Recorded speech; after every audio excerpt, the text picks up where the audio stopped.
नमस्कार मित्रांनो ठरलं तर मग मालिकेमध्ये साक्षीच्या खोट्या भावाच्या येण्याने नवा ट्विस्ट आला आहे। मालिकेने वळण घेतलं आहे। जोशी वकिलांच्या फाईलमध्ये अथर्व विचारेचा फोटो सापडतो आणि हा साक्षीचा खरा भाऊ नसल्याचं जोशी वकील सांगतो। त्यानंतर अर्जुन अथर्व विचारेचा शोध घेतो। योगायोगाने अथर्व विचारे अन्नपूर्णा ट्रस्टमध्ये व्हॉलेंटियर म्हणून काम करत असतो। महाशिवरात्रानिमित्त ठेवलेल्या पूजेला सुभेदारांच्या घरी येतो तेव्हा अर्जुन सायलीला त्याची ओळख पटते। अर्जुन त्याला संपूर्ण प्रकार सांगतो, मात्र दुसऱ्या दिवशी अथर्व भीतीपोटी पळून जातो।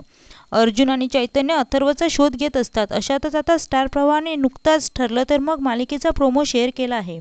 या प्रोमोमध्ये अर्जुन अथर्व विचारेला कोर्टासमोर हजर करतो। ठरलं तर मग मालिकेच्या नव्या प्रोमोमध्ये अर्जुन कोर्टासमोर अथर्व विचारेचा फोटो साक्षीला दाखवतो। त्यावर साक्षी अर्जुनला म्हणते की हा अथर्व विचारे माझा भाऊ आहे आणि खुनाच्या दिवशी त्याच्याच अंत्यविधीला मी गेले होते। अर्जुन न्यायाधीशांना सांगतो की मिलॉर्ड, साक्षी कोर्टाची फसवणूक करत आहे। पुढे अर्जुन अनारे त्याला म्हणतो तेव्हा चैतन्य टोपी घातलेल्या गॉगल लावलेल्या व्यक्तीला घेऊन येतो।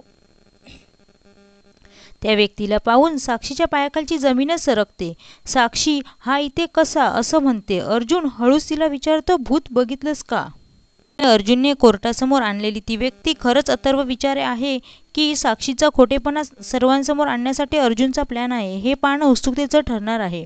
स्टार प्रवाह प्रोमो शेअर करत अर्जुन साक्षीचं खोटं कोर्टासमोर उघड करणार असं कॅप्शन लिहिलं आहे।